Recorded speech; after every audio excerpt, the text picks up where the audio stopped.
You write in the book, there is no faith and no courage and no sacrifice in doing what is expedient.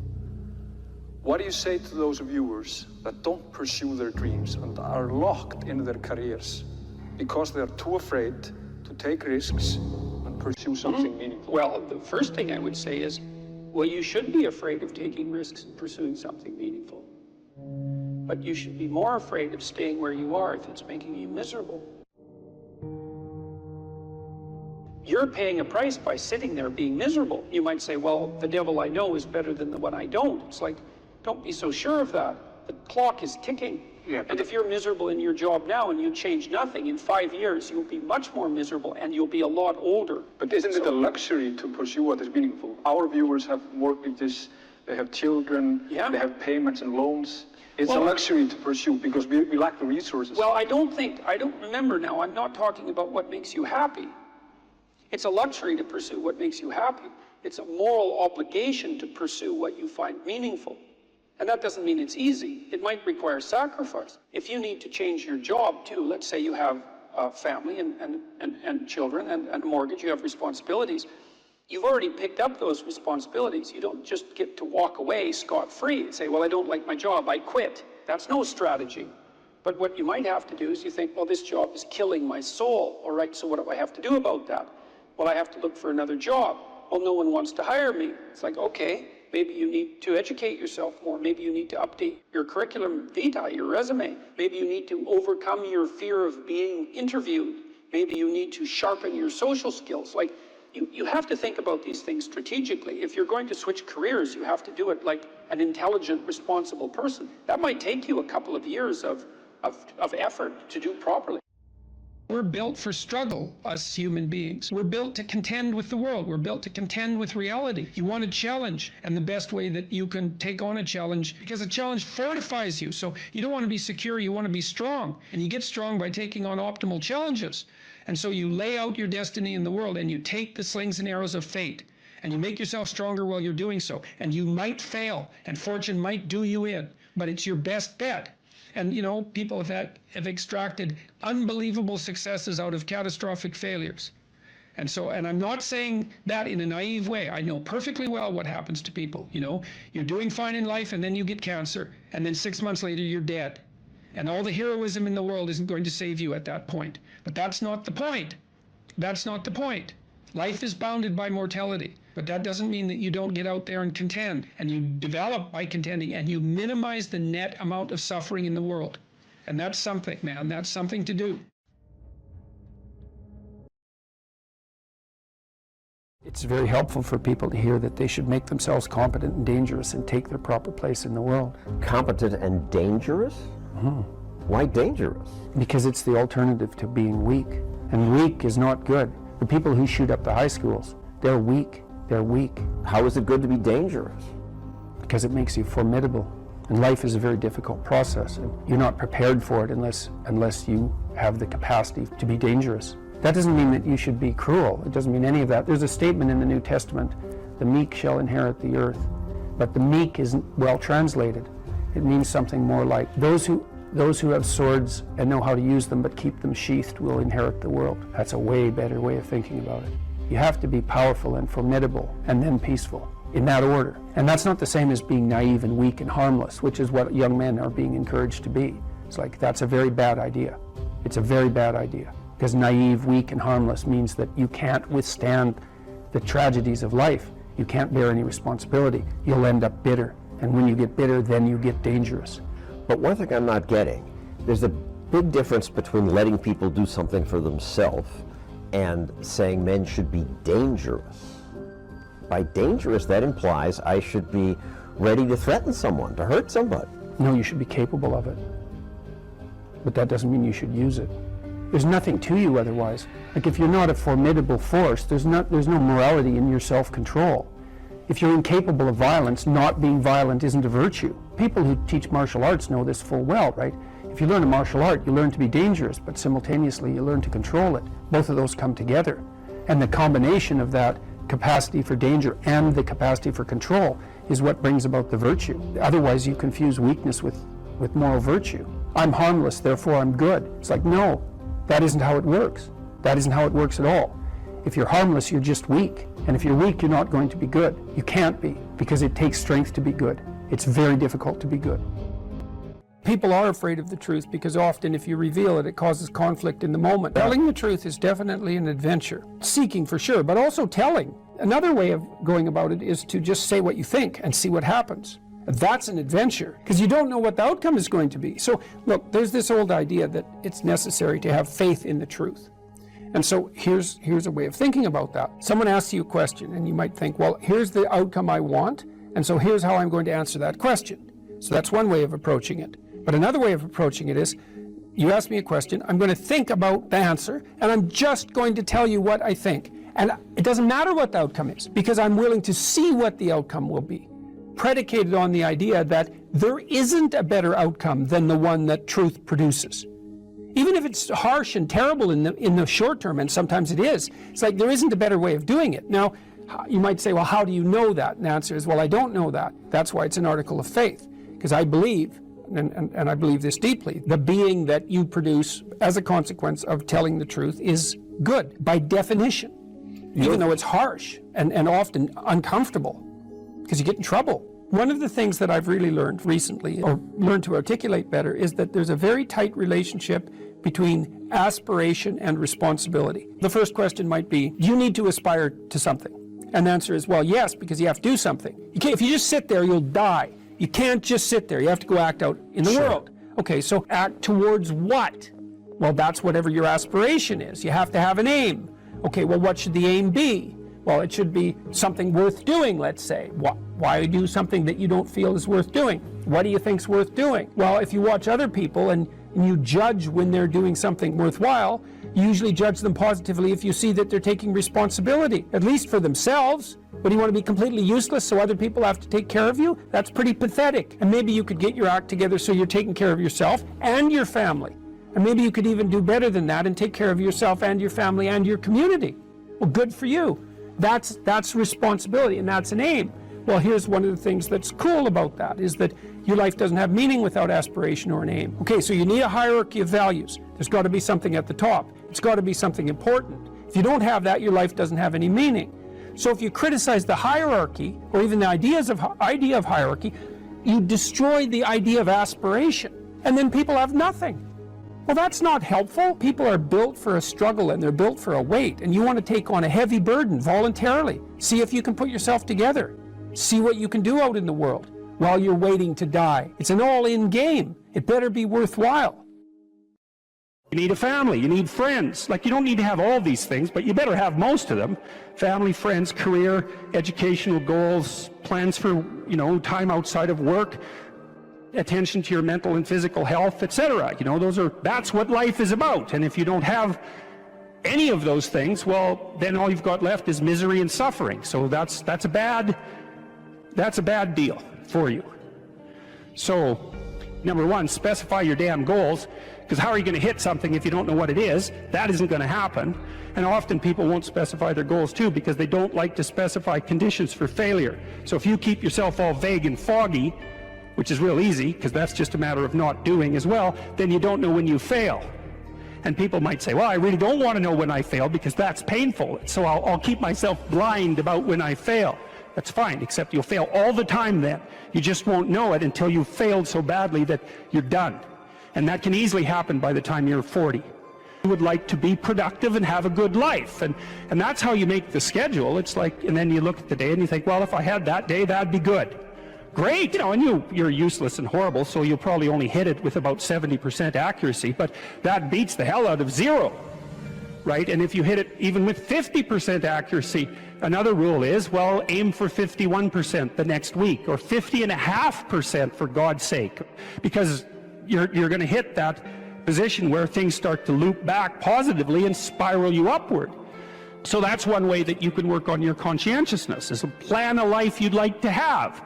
And you do that partly by referring to social norms. That's more or less rescuing your father from the belly of the whale. But the other way you do that is by having a little conversation with yourself about, as if you don't really know who you are, because you know what you're like. You won't do what you're told. You won't do what you tell yourself to do.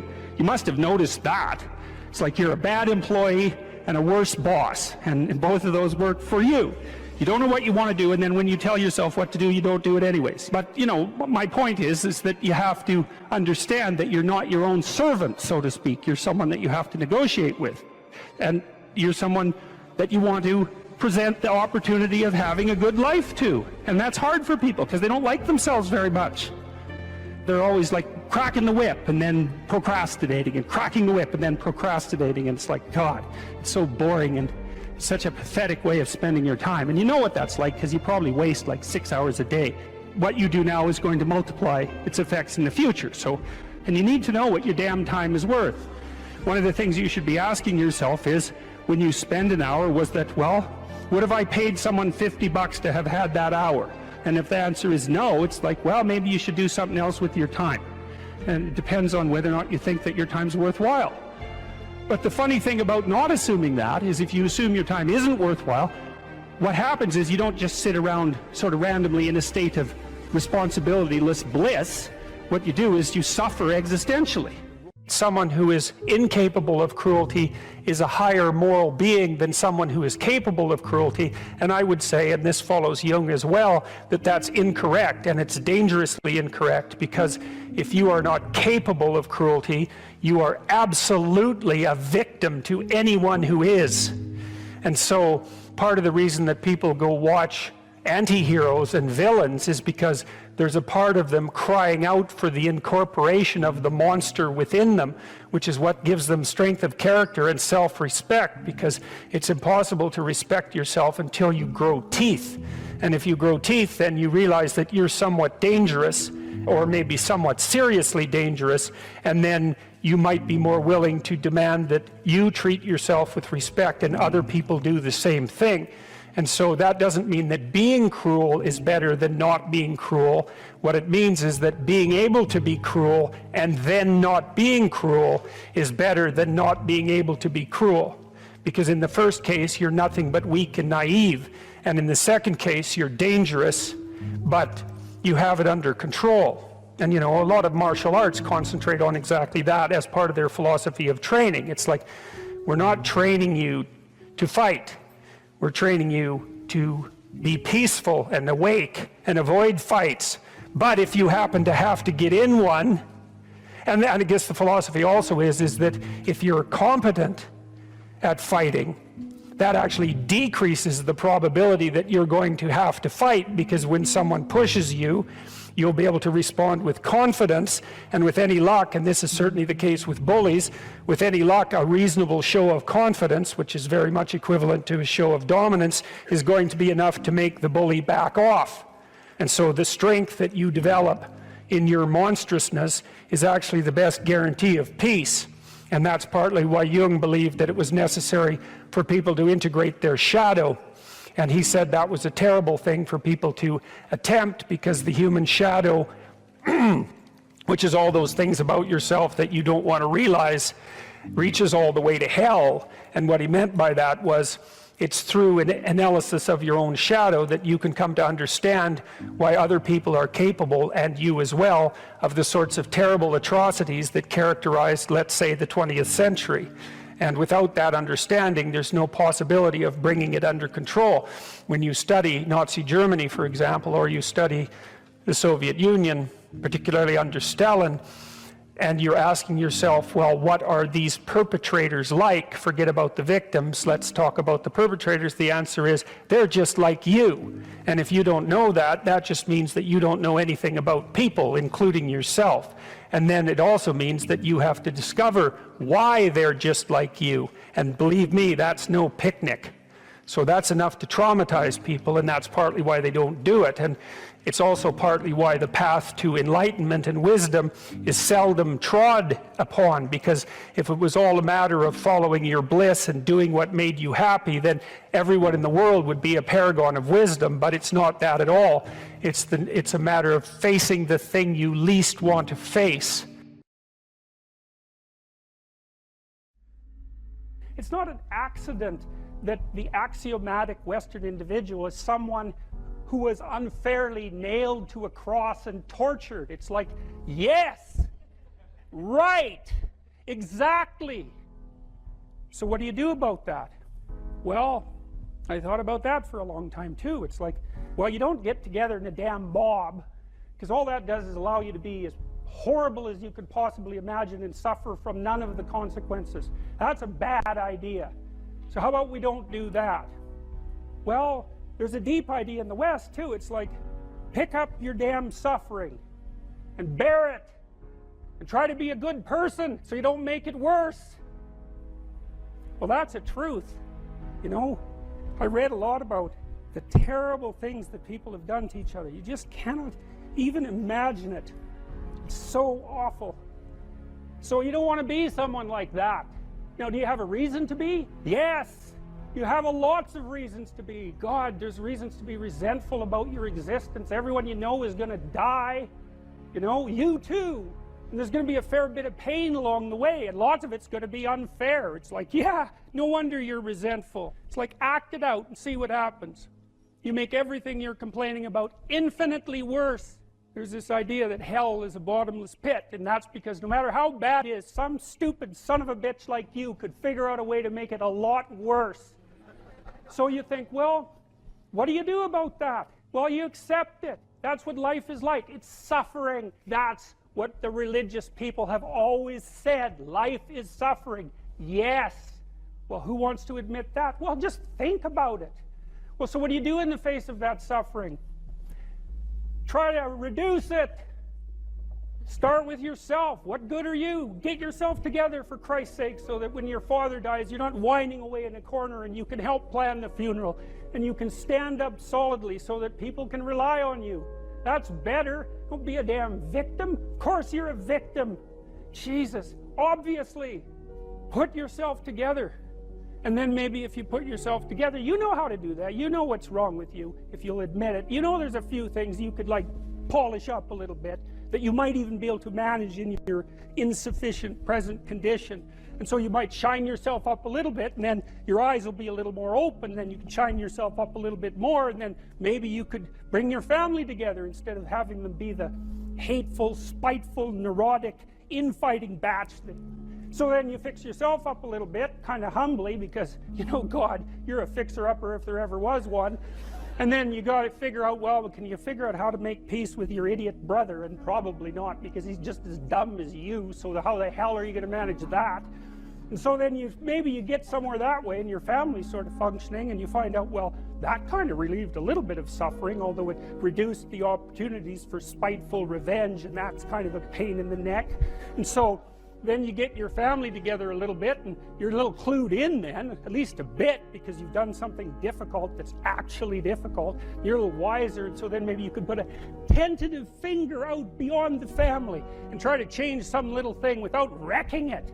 It's like, our society is complex, and we teach our students that they could just fix it. It's like, go fix a military helicopter and see how far you get with that. It's like, what are you going to do? You're like a chimp with a wrench. Whack!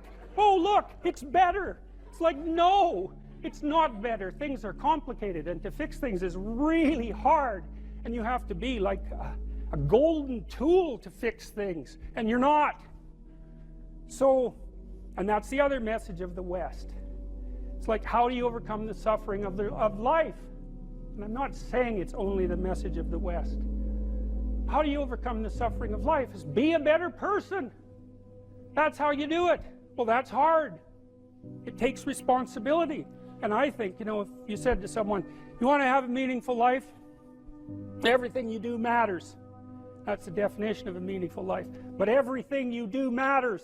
So you're going to have to carry that with you.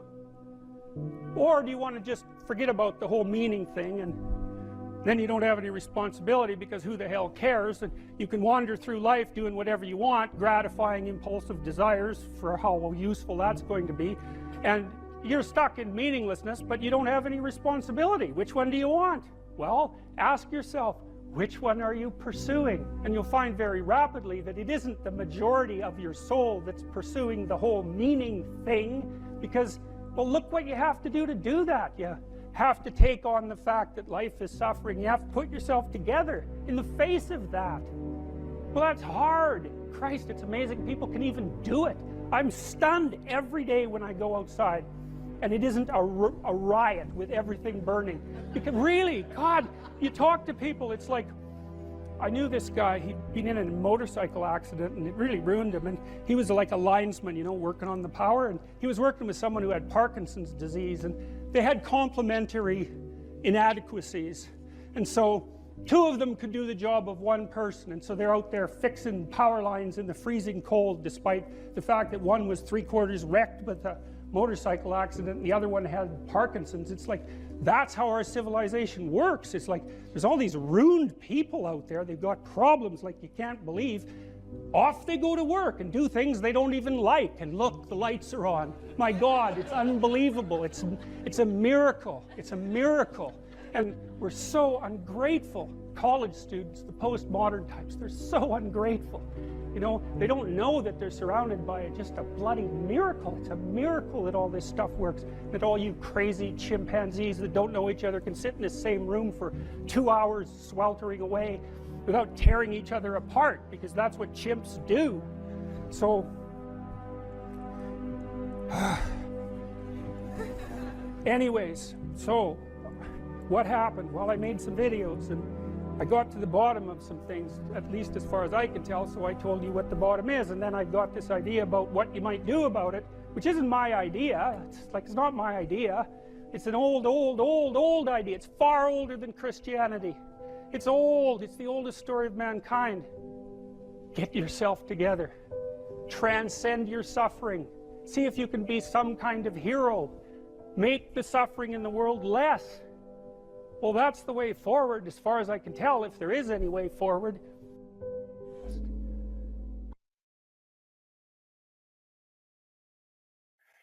How to think about motivation? We'll think about it from the hypothalamic perspective. So we could say one thing that motivation does is set goals. And we could say that emotions track progress towards goals. And I'm going to use that schema, even though it's not exactly right. So you say, well, motivation determines where you're going to aim. So if you're hungry, you're going to aim at something to eat.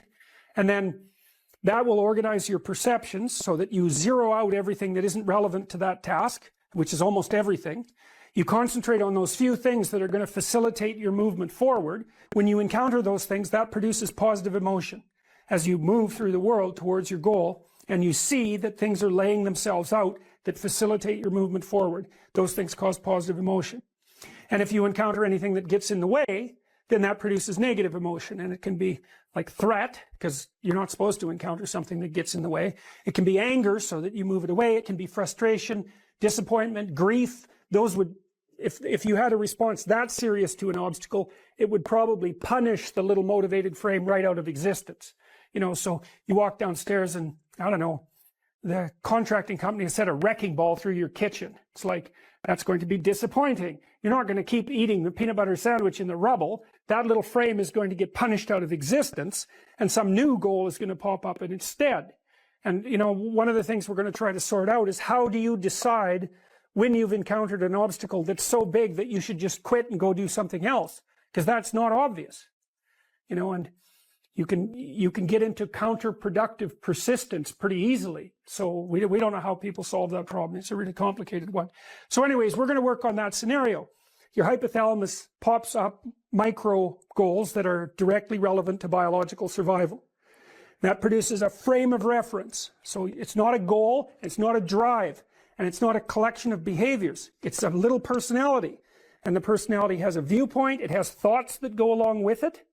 It has perceptions, it has action tendencies, all of that. You can see this in addiction, most particularly. So one of the things that you find often with people who are alcoholic is they lie all the time. And that's because when they've built a little alcohol-dependent personality inside of themselves, or a big one, maybe it's 90% of their personality, and one of the things that consists of is all the rationalizations that they've used over the years to justify their addiction to themselves and to other people. And so the addiction has a personality, you know, and so when the person is off, or maybe they're addicted to meth or something like that, where, you know, the addiction is more, it's more short-term powerful, than I would say, than an alcohol addiction. They'll say anything. And the words are just tools used to get towards the goal. And if they happen to be deceptive, whatever, it doesn't matter. They're just practical tools to get towards the goal. And then when you get towards the goal and you take a nice shot of meth or something like that, you reinforce all those rationales that you used to get the drug, and then the next time you're even a better deceiver and liar. So, okay, so we're going to say motivations, one way of thinking about it is they set goals, but it's not the right way of thinking about it. They produce a whole framework of interpretation. And so we're going to think about that framework of interpretation. And then emotions emerge inside of that. So that's it. So the world is framed, motivation set goals. You could say the world has to be framed. So motivation sets that frame, goals, emotions, perceptions, and actions. And then actions track progress. So positive emotion says you're moving forward properly towards your goal. And if you encounter something you don't expect, you stop. That's anxiety. It's like, oh, we're not where we thought we were. And so we don't know what to do. So we should stop because we don't know where we are or what we're doing. Stop, frozen. And then the more powerful negative emotions like pain, they might make you get out of there. So emotions, forward, stop, reverse. That's your emotions within that motivated frame. So, and that's another example of how your mind is embedded in your body. You know, emotions are like they're offshoots of action tendencies. That's the right way to think about it, because action is everything fundamentally. So what are some basic motivations? Most of these are regulated by the hypothalamus, by the way, and that tells you just how important a control system it is. The other thing that's useful to know about the hypothalamus is that it has projections going up from it that are like tree trunks, and inhibitory projections coming down that are like grapevines. So you can kind of control your hypothalamus as long as it's not on too much. But if it's on in any serious way, it's like it wins. So partly what you do to stop yourself from falling under the dominion of your hypothalamus is to never ever be anywhere where its action is necessary, right? You don't want to go into a biker bar because you might find yourself in a situation where panicked defensive aggression is immediately necessary. You probably don't want that. You don't want the panic. You don't want the terror. You don't want the frenzied fight. You don't want any of that. You don't want to have to run away in absolute panic. So you just don't go there. And a huge part of how we regulate our emotions is just by never going anywhere where we have to experience them. And so that has very little to do with internal inhibitory control and everything to do with staying where you belong. The Myth of Mental Illness by Thomas Szasz, S-Z-A-S-Z. It's a classic. You should read it. If you're interested in psychology, read it. Like, it's a classic. And he basically said, most people have problems in living. They don't have psychological problems. And so I've experienced, despite my love for the psychoanalysts, very frequently what I'm doing as a therapist is helping people have a life that would work. You know, and you can parameterize that. It's like, what do you need? How about some friends? That people kind of like that. How about an intimate relationship with someone that you can trust, that maybe has a future? That'd be good. How about a career that puts you in a dominance hierarchy somewhere, so at least you've got some possibility of rising, some possibility of stabilizing yourself, and a schedule and a routine, because no one can live without a routine. You just forget that. If you guys don't have a routine, I would recommend, like, you get one going, because you cannot be mentally healthy without a routine. You need to pick a time to get up. Whatever time you want, but pick one and stick to it, because otherwise you dysregulate your circadian rhythms and they regulate your mood. And eat something in the morning. I've had lots of clients who've had anxiety disorders. I had one client who was literally starving. Very smart girl. There was very little that she liked. She kind of tried to subsist on like half a cup of rice a day. She came to me and said, I have no energy. I come home, all I want to do is watch the same movie over and over. What, like, is that weird? And I thought, well, it depends on how hard you work. You know, it's a little weird, but whatever. It's familiar. You're looking for comfort. So I did an analysis of her diet. It's like 3/4 of a cup of rice. It's like, you're starving. Eat something. You know, you'll feel better. So she modified her diet and all her anxiety went away and she had some energy. It's like, yeah, you got to eat. So a schedule, that's a good thing, man. Your brain will thank you for it. It will stabilize your nervous system. With a bit of a plan, that's a good thing. You need a career. You need something productive to do with your time. You need to regulate your use of drugs and alcohol, most particularly alcohol, because that does in a lot of people. You need a family, like the family you have, your parents and all that. It'd be nice if you all got along. You could work on that. That's a good thing to work on. And then, you know, you probably need children at some point. And that's life. That's what life is. And if you're missing, you know, you may have a good reason to not be operating on one of those dimensions. It's not mandatory.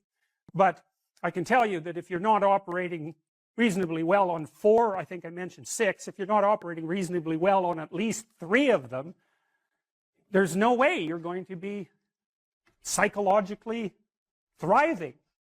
And that's more pragmatic in some sense than psychological, right? Human beings have a nature. There's things we need. And if we have them, well, that's good. And if we don't have them, well, then we feel the lack. And so behaviorists, behavioral psychologists concentrate a lot more on that sort of thing. You know, it's practical. It's like strategizing. Make a career plan. Figure out how to negotiate, because that's bloody important. Figure out how to say what you need. Figure out how to tell the truth to people. Figure out how to listen to your partner in particular, because if you listen to them, they will actually tell you what they want. And sometimes you can give it to them, and maybe they'll return the favor. And if you practice that for like 15 years, well, then maybe you're constantly giving each other what you want. Well, hooray, that would be good. And then there's 2 of you under most circumstances, and it's better to have 2 brains than 1, because people think differently because of their temperament mostly. And so the negotiation is where the wisdom arises, and it's part of the transformation, the psychological transformation that's attendant on an intimate relationship, and one of the fundamental purposes of a long-term intimate relationship.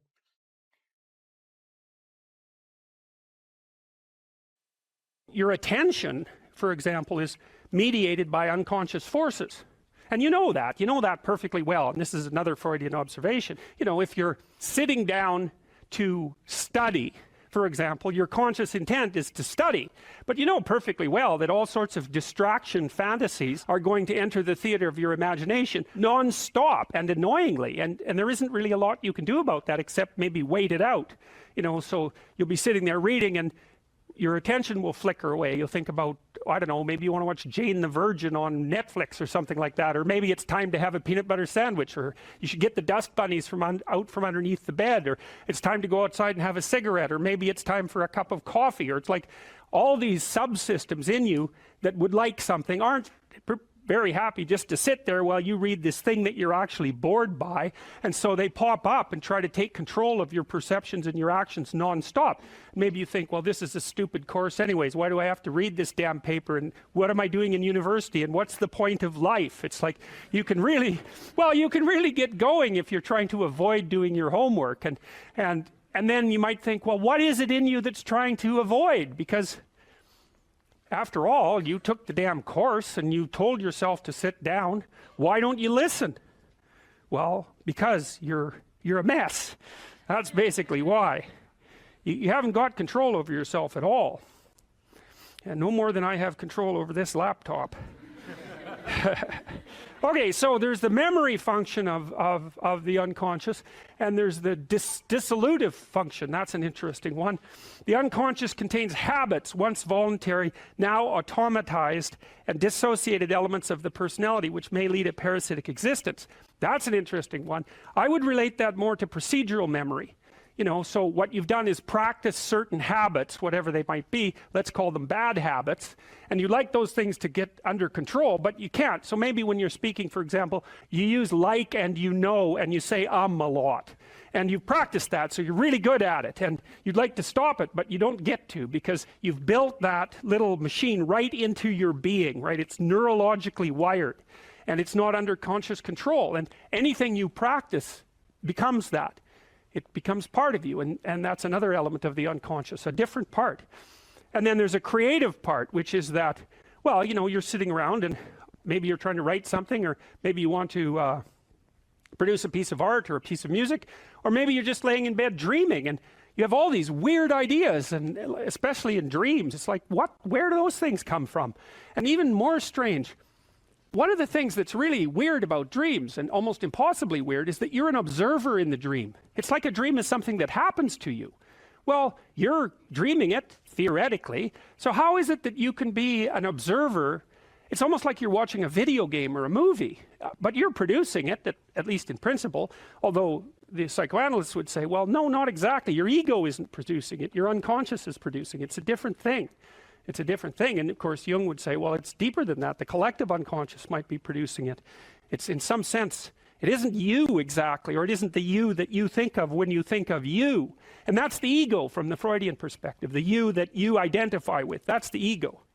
And outside of that is the unconscious. The id, that's more the place of impulses. And you could think about those as the biological subsystems that can derail your thinking, right? And that govern things like hunger and sex and aggression and your basic instincts is another way of putting it.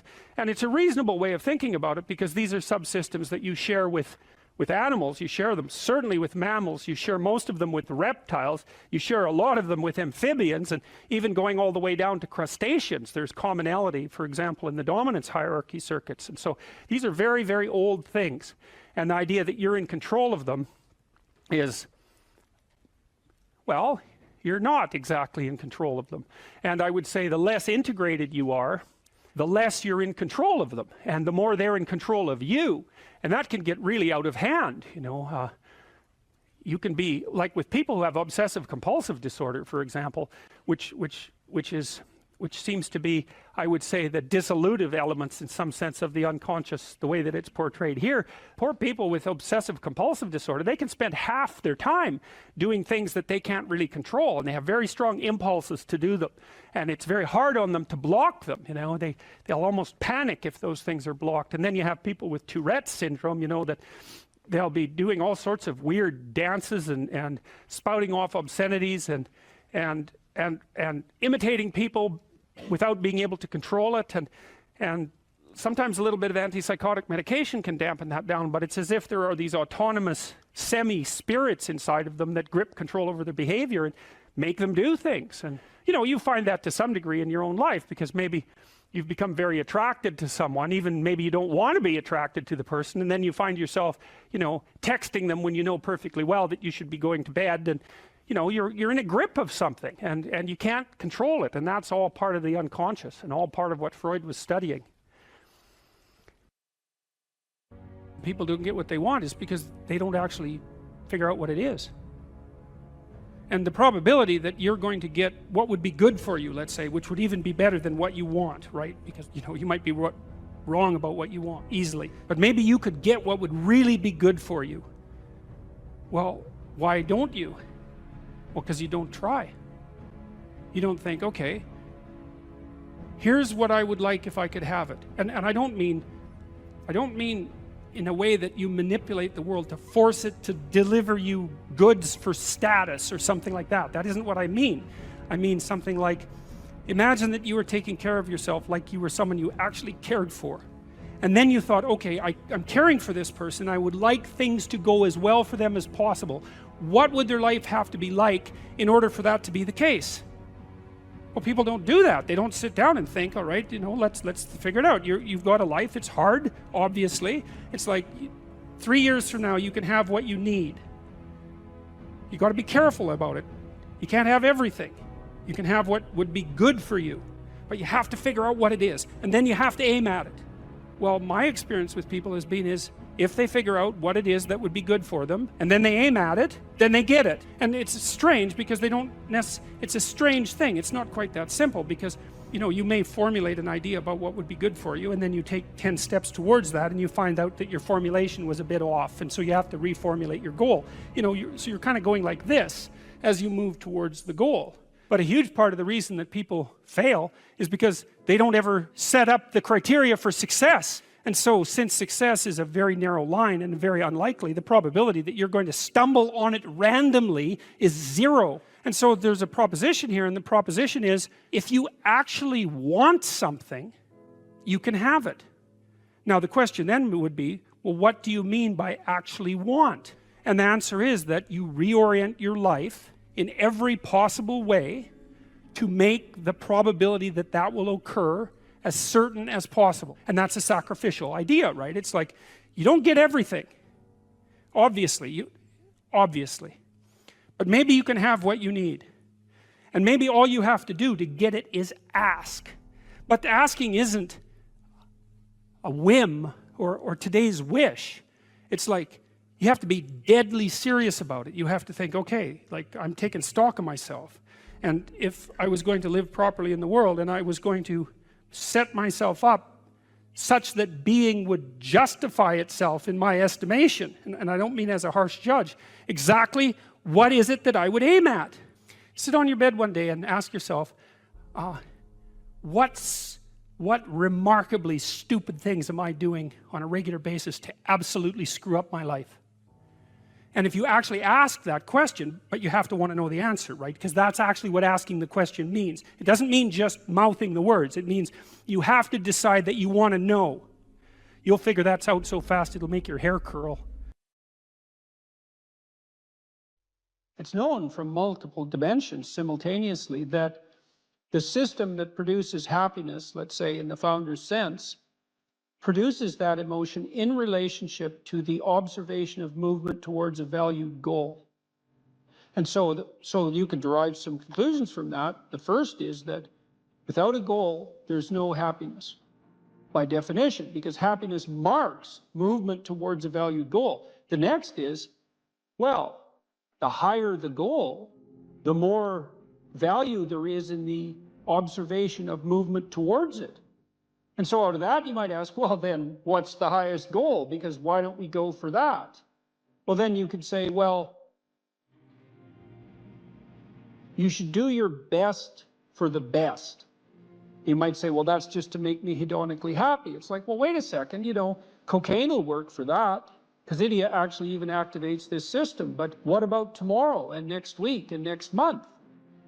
And so the problem with hedonism as a goal is, first of all, it vanishes when you're suffering. But even failing that, if you're serving yourself hedonically in the narrow sense, it's just about me and my pleasure. It's like, okay, which you? Today's you, tomorrow's you, next week's you, next month's you. What about next year, 5 years from now, 10 years from now? You're going to lead a hedonic and dissolute life, and what are you going to be, a burnt-out shell and a wreck, a dismal wreck in 10 years? Because that's what'll happen. And so if you don't construe yourself as a community stretched out across time, then you're not even serving yourself. And if you do construe yourself as a community stretched across time, then serving other people and serving yourself turn out to be exactly the same thing.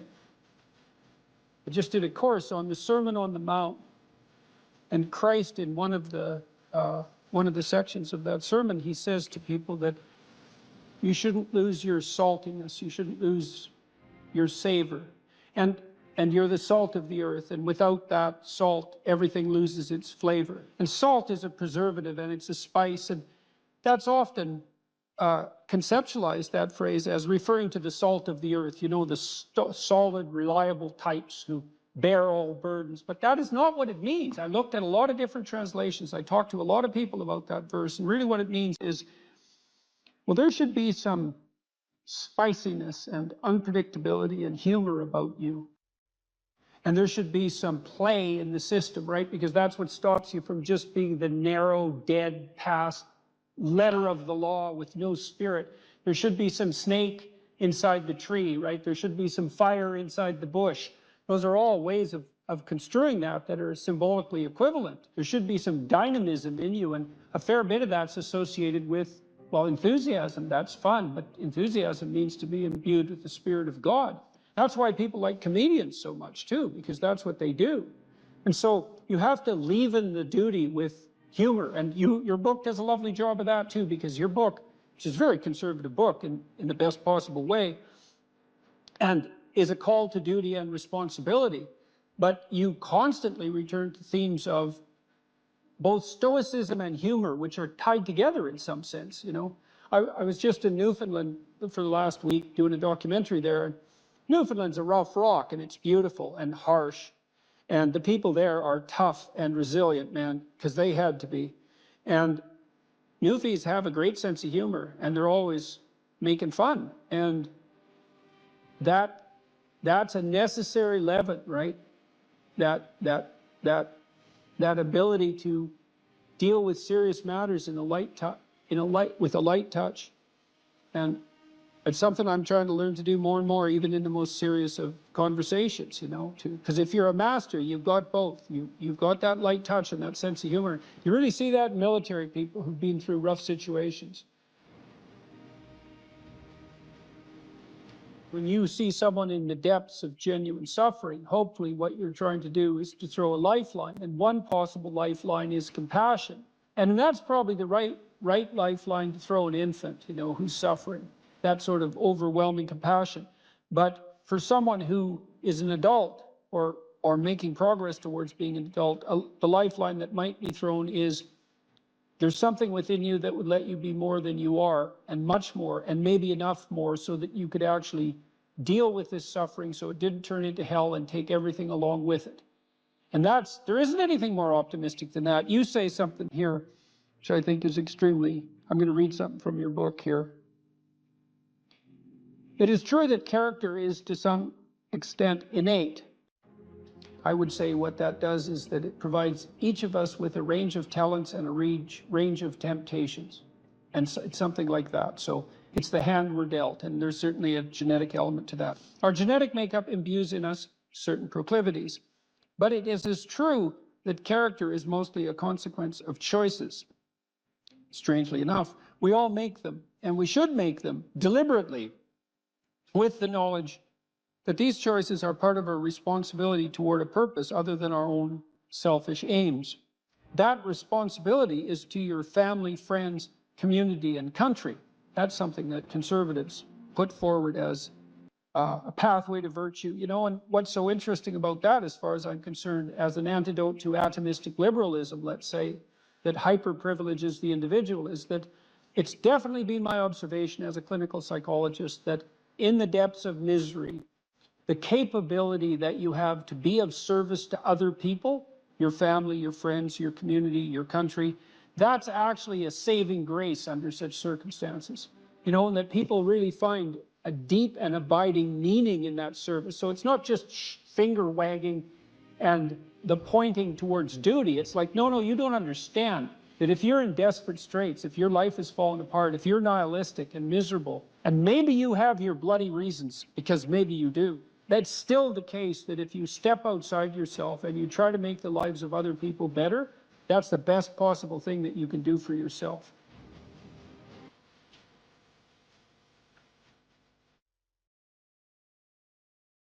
When I was 25 or so, I probably weighed about 138 pounds. I smoked like a pack of cigarettes a day.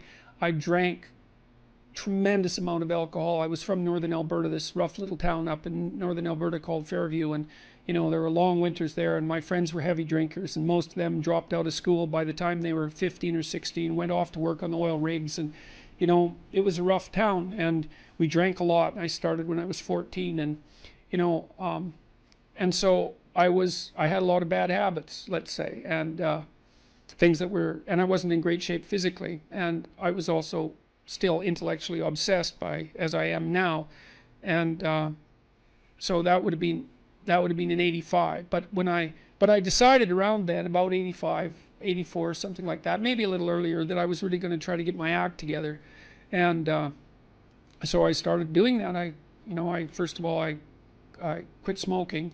Well, that took a long time because I eventually had to quit drinking too in order to quit smoking, and I started working out, started playing sports, which I'd never done. I was a small kid. I'd been skipped a grade, and I was small for my age, so sports were never, especially team sports, were never really a domain of expertise for me.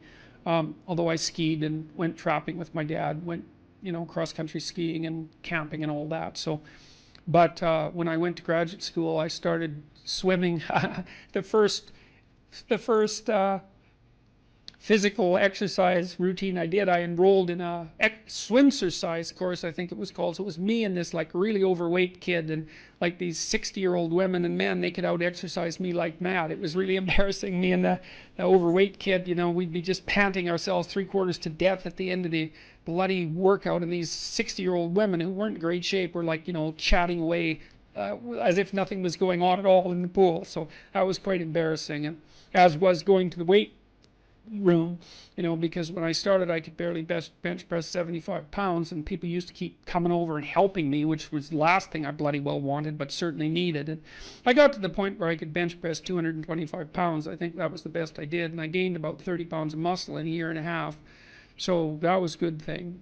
So like I was kind of a wild man, and I'm a little bit manic in my temperament, and so I was kind of going every direction at the same time. So, and I don't regret that. I had a fine time when I was a kid, but I needed really to get disciplined, and I had to do it because I was working on these hard problems that that I've been discussing with all of you, and I've been working on them really obsessively since I was probably about 18, maybe even earlier than that. Got to the point around 25 when I was in graduate school trying to get my PhDs, doing all my research. Like I published 15 papers by the time I graduated with my PhD, which was I think by a fairly large measure the most papers that any graduate student at that time had ever published at McGill. I think that's right. It might have been twice as many, or maybe twice as many, maybe even 3 times as many. And at the same time I wrote Maps of Meaning, which was a terribly difficult thing to do, because I was writing about 3 hours a day doing that, and I couldn't do all that and continue with my misbehavior, my sort of what would you say, my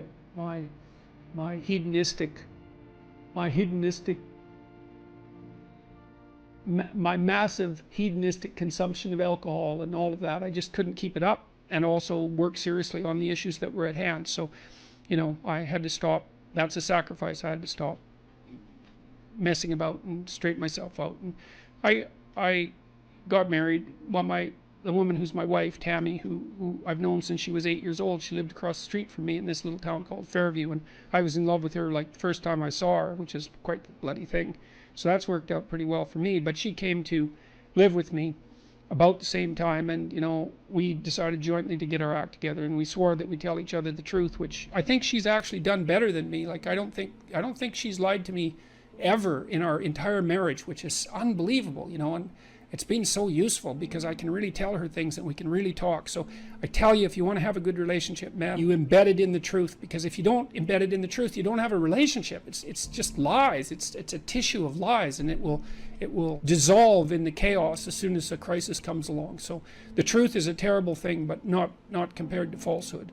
So. And so here's the opposite tack, if you want to do this. So imagine that you're a man who's managed to attract a mate, and he believes he's punched above his weight. So this woman is more attractive, let's say, more vivacious, more desirable than he deserves. So that's going to grate on his soul a fair bit, right? Partly because her shining casts a dim light on his lack of utility, let's say. And so you can imagine someone like that being prone to jealousy for obvious reasons. And so the best tack to manage in a situation like that, if you're that man, is to wait till your wife dresses herself up in a particularly attractive manner, and then either fail to notice by occupying yourself with something trivial while she's attempting to gain your attention, or by criticizing her directly for what she's just managed to do. And if you do that 50 times, let's say, you can be sure that she'll never reveal her attractiveness to anyone else for the rest of her life, including you, and you'll get exactly what you deserved. So that's the opposite of watching people carefully. Now, I learned this in part from Skinner, B.F. Skinner, the famous animal behaviorist, because he used all sorts of reinforcement contingencies to shape animal behavior. And Skinner was unbelievably good at this. He trained pigeons in World War II to guide missiles by pecking at photographs. So they could map the photographs onto the missile trajectory, viewing the territory underneath, and peck accurately enough to guide the missile to its destination. That was discontinued as the technology for guided missiles developed, but Skinner could do that. And we think pigeons, well, they're not that bright. It's like, they're smarter than you think, pigeons. That's why they can live in cities. That's not easy for a bird to pull off, It's not their natural habitat. And so, but Skinner, although he would use punishment, technically speaking, which is the application of a certain amount of pain, or threat, which is the use of anxiety. But what he believed was most effective was reward. But it required a tremendous amount of attention. So, for example, if Skinner was trying to train a rat to climb up a little ladder and then across the ladder and then maybe do a pirouette and come down, which he could do with no problem, he'd wait, he'd just watch the rat, and then when it got close to the ladder, he'd give it a food pellet. Now, his rats were starved, by the way, down to 3/4 of their normal body weight, so they were pretty eager to work for food. It's not something you necessarily saw in the methodology section of the papers, but, and that's not a critique of Skinner, it's just an indication of how simplification takes place in laboratory experiments. But in any case, he'd wait for the rat to get near the ladder and give it a food pellet. And soon the rat would be hanging around the ladder quite a lot. And then now and then, just more or less randomly, the rat would put a paw up on the ladder. Food pellet. Well, then the rat would hang around the bottom of the ladder with paw up. Well, if he did that continually, through observation, he could get the rat to do pretty much anything that you could imagine a rat could do, and then maybe some things you couldn't imagine. And this isn't a manipulative technique, by the way, although it can be used that way. It's not effective unless you do it with a certain degree of wisdom. You want to think, well, what do you want in your house? How about peace, tranquility, happiness, and humor? Something like that. It's not a bad first pass approximation. And you got to get that in your head. It's like, do you want that, or do you want the delights of endless martyrdom? Because you have to make a choice, and you might think, I wouldn't pick martyrdom. It's like, really? Really? You wouldn't, eh? You'd pick peace and happiness and humor, and so everywhere you go, that's all you're ever surrounded with. It's like highly improbable. So don't be so sure you're aiming up. But if you can orient yourself in that direction, and carefully, and knowing full well what the hellish alternative is, because you need to know that, then you can watch and see, well, when is this manifesting itself in the people around me? And then you can tell them in detail, I noticed today we're having a discussion at dinner, and you made a spectacularly witty remark right at the right time, and it was provocative but not annoying, and so good work. And then the kid thinks, oh my God, you noticed it. And then he's like twice as funny the next day, and maybe not in some unbearable manner, and that really works. It really works. But like I said, you have to quell the envy that would otherwise beset you, and you have to want to aim up, and then you have to not be jealous of the other person's goodness, and you have to be extremely attentive. But man, as a transformation technique, even in extraordinarily difficult relationships, which goes back to your point, there isn't anything I know of that's more effective.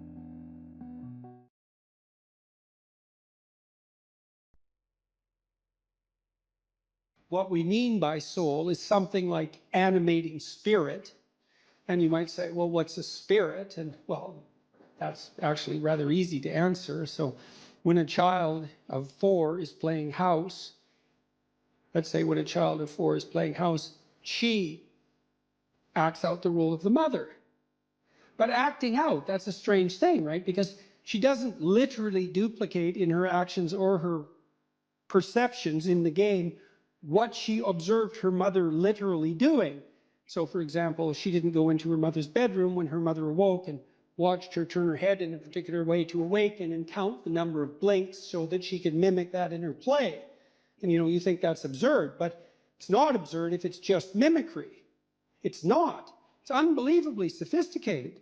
So what the girl does is she watches her mother manifest maternal behavior across a vast array of instances, and she integrates that with the image of the mother she's received from all the books she's been read and all the little movies she's watched, the Disney movies and so forth, and she abstracts out the animating principle of the maternal, and then she embodies that in play, and usually with a little boy, and that's practice for what's going to come later. It's unbelievably sophisticated, and she's embodying a spirit, and the spirit there is the abstraction of the central animating principle from multiple embodiments of its manifestation. And if you think children can't do that, well, then you don't know anything about children, because they do that all the time in their pretend play, which is a necessary precursor to healthy psychological development. And so part of what we refer to as the soul is the presence of that spirit, or maybe even the capacity of embodying such spirits. And it's very difficult to know how deep that goes.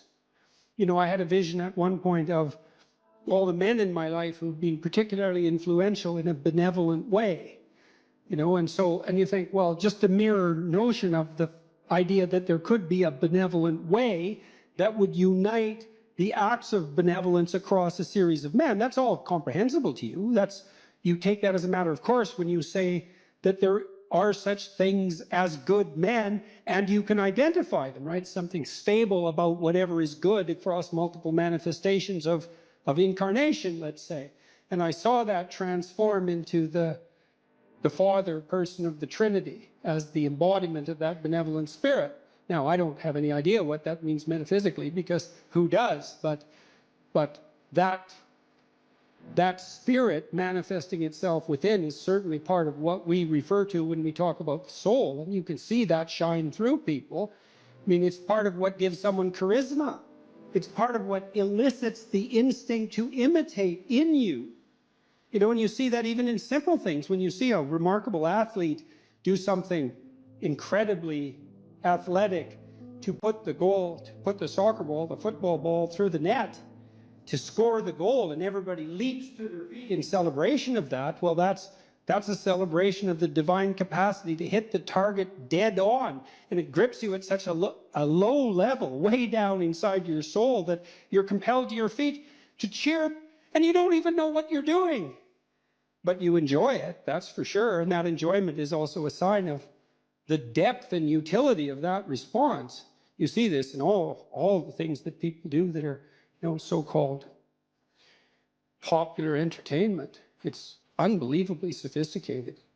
The soul is participating in that in the fullest extent. And, you know, you can say, well, there's no necessary use for the religious terminology. It's like, well, until you come up with a better word, there's plenty of use for it, because it's a very complex and deep phenomena. And to, you know, just cast it into the realm of superstition in some casual manner it's just not helpful. Not in any possible. It's not helpful scientifically. It's not helpful ethically. It's not helpful existentially. Try treating someone for a while as if they don't have a soul. Just really, I mean it. Just, you know, treat them like a deterministic machine, if that's your belief. Really act it out. You'll be like the most hated person in town in about 15 minutes. Well, I mean, what do you make of practical evidence like that? I mean, you interact with people as if they're free souls capable of choosing between good and evil. That's what you do all the time.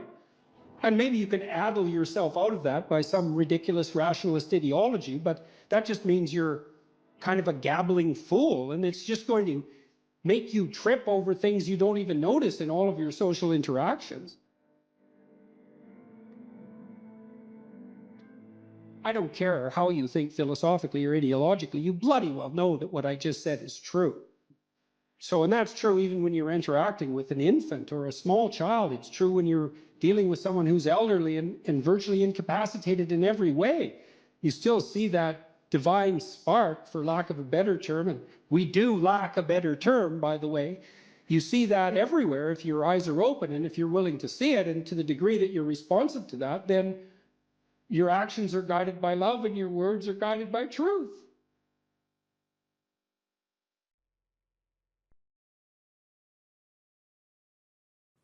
Young people always have a reason to be upset and cynical about the current state of affairs. And it's that way forever.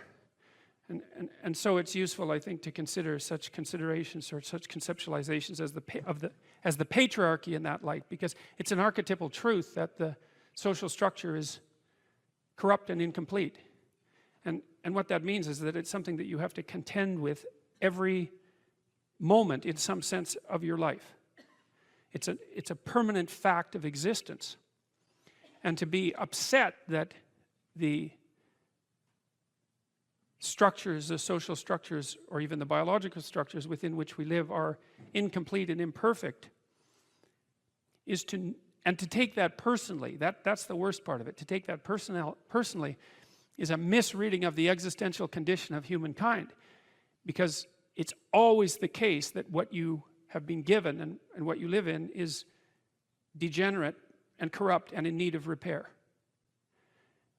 And it's easier just to accept that, because there's also a positive element, and the positive element is, well, you've been granted something. rather than nothing. And maybe you haven't been granted pure hell, because especially in a culture like ours where many things actually function quite well, so there's room for gratitude there. Even if it's a broken machine, it's not one that's completely devastated, and it's not absolutely hell-bent at every second on your misery and destruction. And it easily could be, because many societies are like that. And so the fact that we happen to live in one that isn't corrupt beyond imagining is something to be eternally grateful for. Well, so we live inside a damaged structure, and we also bear responsibility for that damage, because we don't do everything we can to constantly repair it. And you might say, well, that's actually one of the fundamental, people say, well, what's the meaning of life? What they really mean is, what's the positive meaning of life? Because as we've already discussed, the negative meanings of life are more or less self-evident. Well, the positive meaning of life is to be found in noting the state of lack of repair of the walled city that you inhabit, and then sallying forth to do something about that, to repair the breaches and to fix up the walls and to make the structure that you inhabit as secure and as productive as it possibly can be. And there's no shortage of opportunities to do that. You can do that in your own mind, you can do that in your own room, you can do that in your own household, in your local community. And maybe if you get good at doing it at all those levels, then you can start to look beyond that. And so there's challenges. That's the thing that's kind of interesting about this insufficient structure, is that it has a set of challenges built into it because of its insufficiency, and perhaps even because of its corrupt nature, that calls forth the potential response from you of heroic adventure. And the heroic adventure is to man the barricades and repair the city. And you can always do that. It doesn't matter what your personal circumstances are. There's always something that isn't right near you, isn't correct, isn't laid out properly, that you could just fix if you wanted to. And one of the things that we're going to talk about tonight is the idea that if you adopt an attitude that's like that, that the role that you should play is to make things better wherever you are, however you can, that what would actually happen would be that things would get better wherever you are in all sorts of ways, and that we've really, as a species, you might say, or maybe even as singular individuals, we've explored that rarely. It isn't something that's put forth as a proposition that often, and it's quite surprising to me. And I had an interesting experience the other day. I went to the keg. I go there because I have food allergies, and they're very careful with people who have food allergies. And the waiter took me to the table, and he said that he had been watching my lectures, and that's a very common experience. And he was happy about that, and he said that he'd had 2 promotions at the keg in the last 4 months because he'd been watching my lectures. And I really found that an affecting experience, because you might say, well, he's working as a waiter at the keg and there's nothing particularly heroic about that. And I disagree with that, actually, because I don't care where you're located, you can do a hell of a job, and I mean that literally. At whatever job you have, you can take whatever job you have and you can make it a real nice little piece of absolute misery.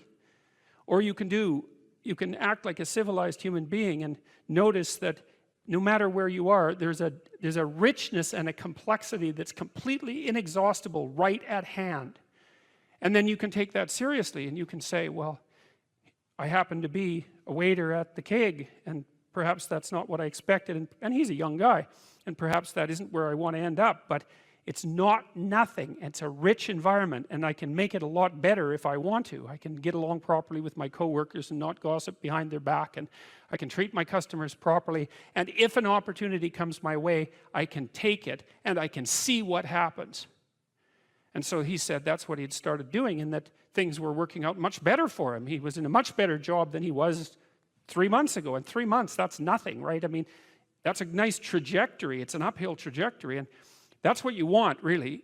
An uphill trajectory is actually even better than being somewhere good, as far as I'm concerned, because one of the things that really makes your life meaningful is the clear realization that you're headed somewhere better than you are now. And then it's even better if you also understand that there's a direct causal relationship between the things that you're doing and the steepness of that incline. And so I get a lot of letters from people like that, and they're most frequently young men, although not always. And they say, well, you know, I've been listening to these lectures and I decided that I'm going to try to take responsibility for my life, and so I've started to stop doing all the stupid things that I know that are stupid, that I know I shouldn't be doing, and I've started doing some of the things that aren't stupid that I know I should be doing, which seems pretty obvious, really, if you think about it. But obvious though it may be, that isn't necessarily what people do. And then they write and say, you can't believe what difference that makes. And they're thrilled about it. And so I'm thrilled about it when I get letters like that, because I really don't experience anything as better than a letter like that or a message like that, because it's so good to see things that aren't so good replaced by something better. And I really do think it's an open question. I truly believe it's an open question to what degree we could make things better if that's what we actually aimed at doing. You know, in some of the stories that we've covered already, the story of Cain and Abel in particular is really an analysis of that problem, which is so remarkable. It occurs so early in this document. It's such a foundational story, and it basically says, well, there's two modes of being in the world, right? There's one where you adopt the responsibility for living properly, for being properly, and you make the sacrifices necessary for doing that, and then everything will flourish properly. And the other one is a pathway of resentment and bitterness and rejection and murder and genocide, and that just seems exactly right to me. And so if the positive path beckons, if you can actually see what it is, if you can lower yourself enough to see what it is. Carl Jung said once that modern people didn't see God because they didn't look low enough. It's a phrase I really, really like, because people denigrate the opportunities that are right in front of them. And there's no reason to do that, because what's right in front of you is the majesty of being. That's what's right in front of you. It's inexhaustibly complex and full of potential, and there's no reason to assume that wherever you happen to be isn't as good a starting place as anywhere else. Now, you know, I know some people have terrible, terrible lives. They're in situations that are absolutely unbearable. But I also do know that even situations like that can be made a hell of a lot worse by the worst kind of attitude. That's for sure. So anyway, so that's where you are. You're in a damaged structure. You're a damaged structure. You're in a damaged structure. But, you know, at least it's got some walls. You know, you're not being fed to the lions on a regular basis, so that's a good thing. And you can emerge forward, you know, heroically, magically, to confront the chaos that constantly threatens the structure within which you live. And you can free something as a consequence of that. You can learn something. You can strengthen yourself. That's the other thing, because what you're actually made of, in many ways, that what informs you, what you're made of, is what you encounter when you voluntarily encounter the unknown. And so the more you voluntarily encounter the unknown, the more you get made of. And the more you get made of, the more there is to you. And then the more you're good at encountering the unknown and restructuring order and calling forth proper order out of the potential of being. And God, you got to think, why wouldn't you do that, since you can do that? And it's an endless mystery. You know, I think part of it is that people, well, it's also encapsulated to some degree in the story of Adam and Eve, because what happens to Adam is when he becomes self-conscious, right? He becomes ashamed of himself and regards himself as a lowly sort of creature. And there's endless reasons why people would do that, because, of course, we're rife with imperfection. And so he hides from God. And I think that's actually the answer to the conundrum, which is that people don't aspire to the highest good because they're deeply ashamed of themselves and their weaknesses and their insufficiencies. And so that's not the only reason. I mean, there's the desire to avoid responsibility, and there's all the negative motivations as well, like resentment and hatred and the desire to make things worse. I don't want to, you know, give us too much of a break, but it's something like that. But it's okay to not be in a very good place if what you're trying to do with that not very good place is make it better. And one of the things I really have learned as a clinical psychologist is that you just cannot believe how powerful incremental progress is. You can do the calculations like, it's like compound interest, you know. If you make your life 0.1% better a week, man, in 2 or 3 years, you're in such a better place than you were that it isn't even like the same domain. And if you keep that up for 10 years or 20 years, you know, especially if you're young and you start early, you start to straighten yourself out and fix the things that you can fix, you can transform your lives in ways that are completely unimaginable. And God only knows what the upper limit of that is in terms of human possibility, because we are amazing creatures, you know, when we really get our act together and stop running at 10% of our capacity, you know, so that's what you do. You've got, you know, the fact that things aren't exactly the way they should be at least gives you something to do, you know, and that's maybe something great to do, because there's no shortage of suffering and trouble that besets the world that you could conceivably ameliorate in some way. And the utility and meaning, the utility of that and the intrinsic meaning of that is self-evident. So it also makes me curious about nihilism, for example, and despair, because I mean, I understand those emotions, I understand them deeply, and the intellectual mindset that goes along with it, but they just seem beside the point to me in some sense, because there are so many things that need doing that all you really have to do is open your eyes and look at them and then decide that you're actually going to do something about them. And you might think, well, what's within my scope of influence is so trivial that it's not worth doing. It's like, it won't stay trivial for long if you do it. Not at all, and I don't think it's trivial to begin with. I don't think that I really don't believe that anything done right is trivial. And my experience in my life has been that anything I actually did paid off. It didn't pay off necessarily in the way that I expected it to pay off. That's a whole different story. But if it was genuine commitment to do something, even if it went sideways and the outcome was really something other than what I expected, the net consequence over time was nothing but good. So every new frontier that can be conquered is an advance forward, and there's no shortage of frontier because we're surrounded by the unknown, we're surrounded by our own ignorance, and we can continually move into that domain, into the domain of chaos, or we can restructure pathological order, and that's the secret to proper being.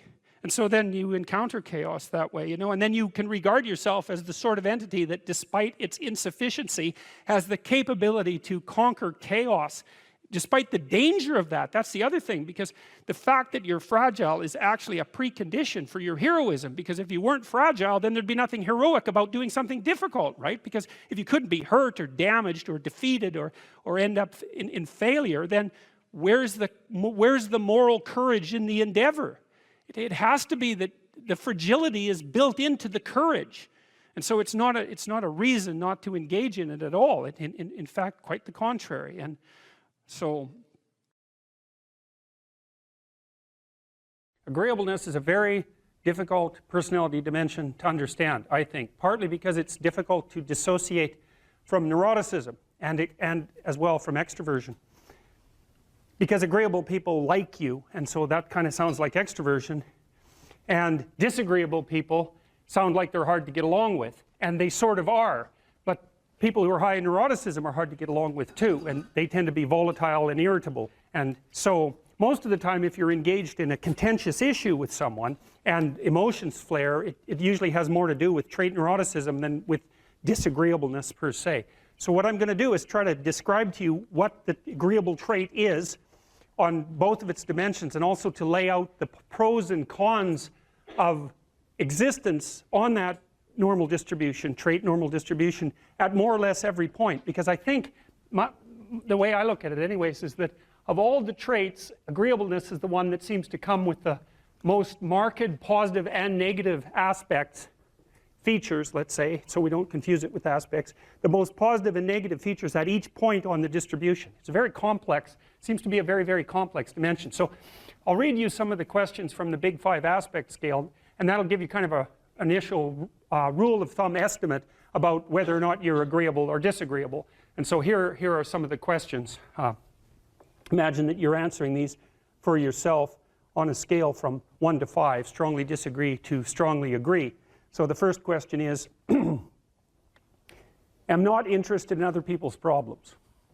So if you are interested in other people's problems, that tilts you towards agreeableness, and I believe agreeableness is divided into compassion and politeness, which also sound like very positive things, right? Because everyone wants to be compassionate and everyone wants to be polite, and so you might say, well, is that a virtue? Are those virtues with the other end being actually negative, to be not compassionate, not polite. It's certainly worded that way. And that's actually a mistake, because we know that these traits are normally distributed, roughly speaking, right? And that means that there has to be positive and negative features at every single position on the distribution. And so to make the presupposition, for example, that being extroverted is being better than being introverted, or that being emotionally stable is necessarily better than being neurotic, is to make a confusion of moral obligation with trait position. You have to assume that there's advantages and disadvantages all the way along, or the distribution wouldn't have set itself up that way, especially because these seem to be biologically instantiated traits. So anyways, if you're interested in other people's problems, they like to unburden themselves to you, you care about it. That's a mark of compassion. If you're more or less indifferent to other people's stupid problems and you wish they just get on with it, then you're less compassionate, you're harsher and more, well, at the extreme, more callous. Let's see. Respect authority. That's politeness. That's part of agreeableness. Rarely, let's see.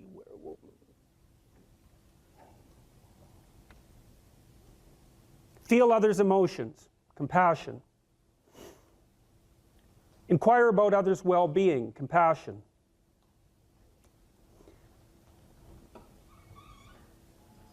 Can't be bothered with others' needs.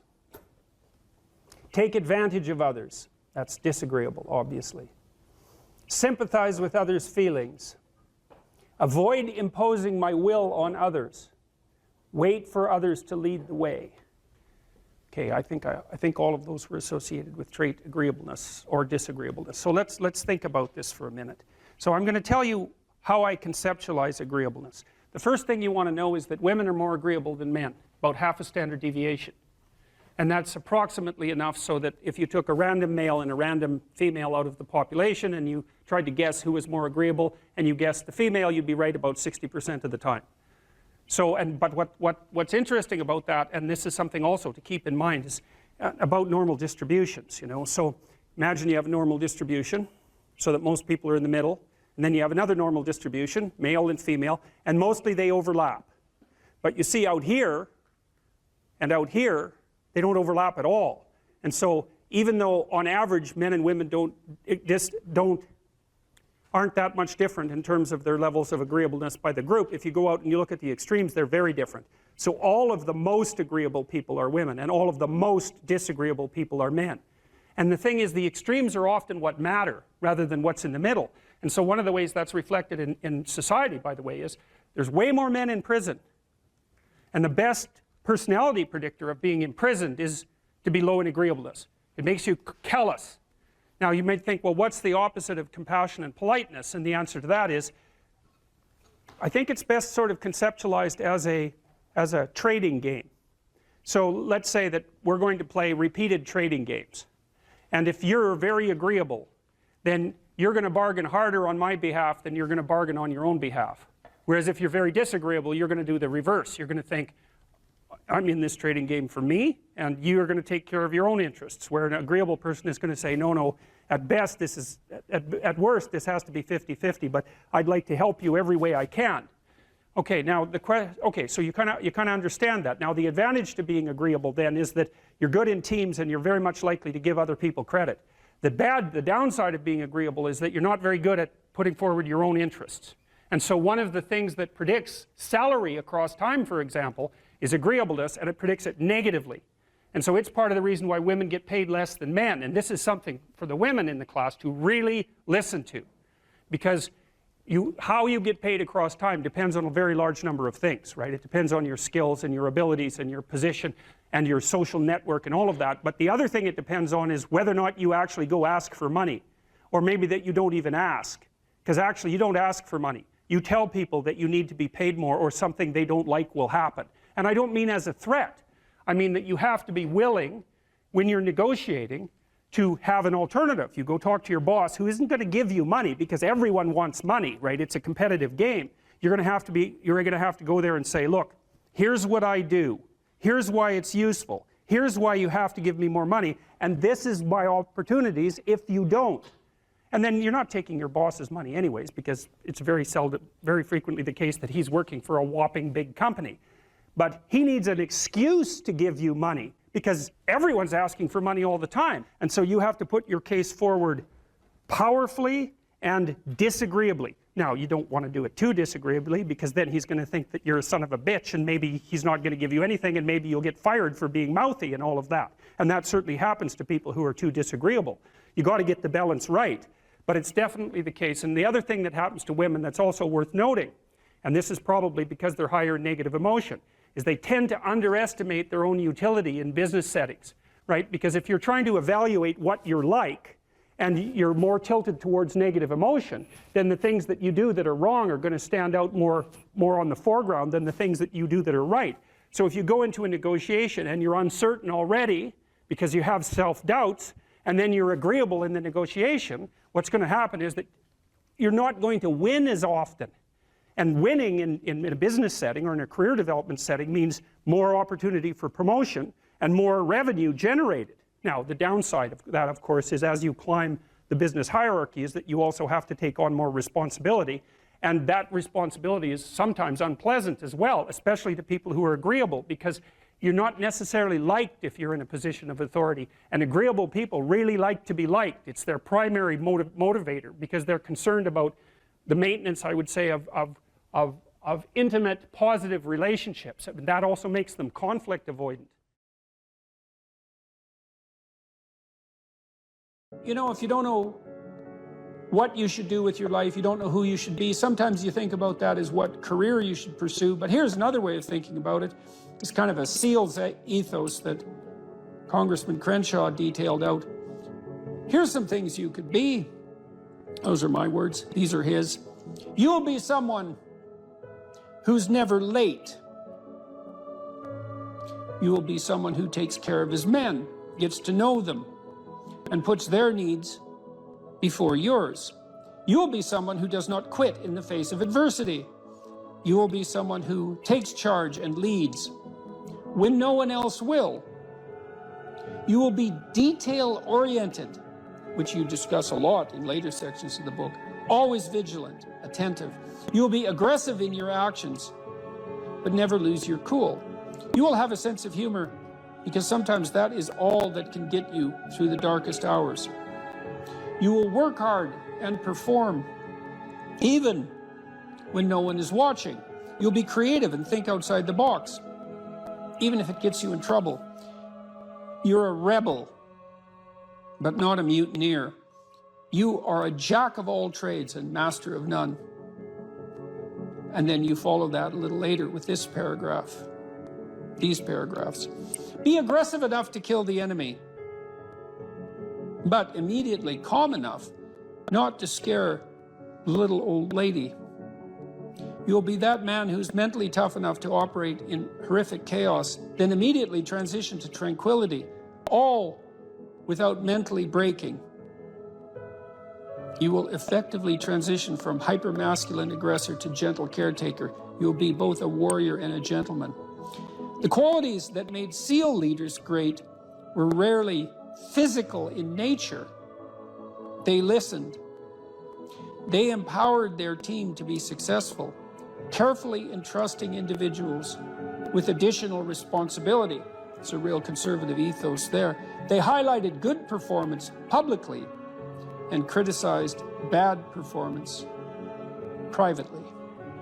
And so, well, you know, those are lists of virtues, and maybe they're not the only list of possible virtues, probably not, but if you're lost and you don't know where to start, practicing, you know, you also talk about this idea that, this is an Aristotelian idea, you know, that we are our habits, we become what we practice, and imagine if you're lost and you're listening, you think, well, you find some things admirable, well, you could practice those things, and you can practice them locally and minimally in your own relationships, and you can start to get good at them. And as you get good at them, well, you get better at them, right? And then you can broaden out the scope of your action into a wider purview. So you said here too, let's go for another quote here. Throughout your life, this is very practical advice too, and I think it's very wise from a therapeutic perspective. Throughout your life, you have people you look up to.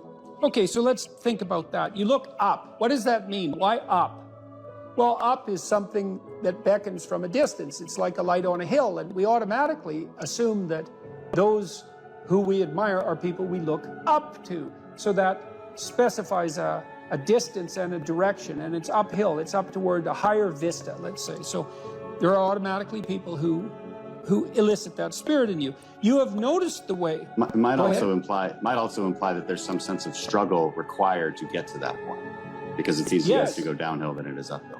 Yes, definitely. That's right. It's an uphill trek. And it also implies judgment, because if someone's above you, then they also serve as a judge, or you serve as a judge in relationship to them, because you compare yourself unfavorably with them. And that can also inspire you to tear them down. That's really the story of Cain and Abel, and that's a major story. You have noticed the way a teacher, parent, coworker, mentor, or friend interacts with others, and you come away thinking, that behavior simply works better. They are respected, admired, and successful. And you find yourself wondering why that is. You do if you're a little bit humble instead of being envious, right? Because otherwise you think, well, that damn crook, he just stole his position, and that's why he's got it. But if you're a bit humble, you might think, well, no, that guy looks successful. Maybe he knows something I don't. You are noticing attributes and character traits that are good and worth aspiring to. You are noticing attributes that make certain people more successful than others. You are noticing what a hero looks like. And in the process, you are discovering a path made up of desirable personality traits that helps you ascend in social hierarchies. That's Jacob's ladder, by the way. That ladder that is the hierarchy to the good. That's the vision Jacob has of the pathway to God, is that it's a hierarchical structure with the thing that's ultimately good at the pinnacle, by definition, right? The best of all possible goods. And then there are intermediary structures all the way up, and beings inhabiting those structures. And this isn't metaphysical. It's like, if you find someone you admire, the reason you admire them is because they're higher up in that heavenly hierarchy, so to speak, than you are. And your whole nervous system tells you that. You're compelled to listen, you're compelled to pay attention by the action of your own unconscious mind. You know, what's interesting about this point of identifying these heroes or at least role models, you can call them either one. I just thought heroes was a more compelling word to use for the sake of writing it. But what's interesting about it too is how pop culture actually plays a pretty important part of this, because like there's plenty of people who simply don't have these good role models in their lives, and you have to acknowledge that. And so where are they supposed to turn? And it's maybe one of the reasons that it's so important to fight these cultural wars that you and I engage in on a fairly regular basis, that they become a serious part of our politics, which at the same time is necessary, but also deeply, deeply unfortunate. I do think the attack on pop culture from this progressive victimhood left has reached a ceiling. I think there's a serious backlash. You look at movies like Top Gun, the recent one, Top Gun, and maybe like the highest grossing of all time. Absolutely phenomenal movie, really fun to watch. Why? Because it just had all of these classical virtues infused within it, about relationships and about how you treat people and what the consequences are for treating people as such. That these things speak to people in a deeper way. They can't necessarily articulate them, but they understand it when they see it. And there's these sort of radical minorities that are very loud that want that changed. You know, they want something else to be on that hill, but people react against it because it's not true. There's no truth to that. And something cries out from inside of them then, and that can be appealed to by a storyteller. I saw the same thing in the Marvel Avengers series, is that there is a return to any wide range of classical virtues, certainly brotherhood, a kind of a military ethos, sacrifice, a striving upward, certainly masculine virtues, the combination of the Hulk and Iron Man, for example. There's a monstrous element to the Hulk, but he's a hero in a strange sense, and he's also the revitalizing force for Iron Man when he just about dies, and that's all The reason those movies were so necessary and so attractive is because they are, in fact, addressing a radical conceptual void in the culture. And it's a void that, well, that you're addressing in your book, especially with your appeal, well, trifold appeal, let's say, to duty, responsibility, and humor at the same time, right? Which is a kind of stoicism in the face of catastrophe. You know, so, because this is a big problem in life. Imagine you're aiming for something and then something happens to make it impossible, or you find out that it's the wrong thing because you were aiming in the wrong direction. Well, so then what do you have to rely on to set you right? It's not your aim, obviously, but it might be your capacity to take new aim, and that's bloody well dependent on your character. That's for sure. And so I don't think there is a more fundamental aim than what you should be, and there's no better way of characterizing what you should be than that you should fortify your character.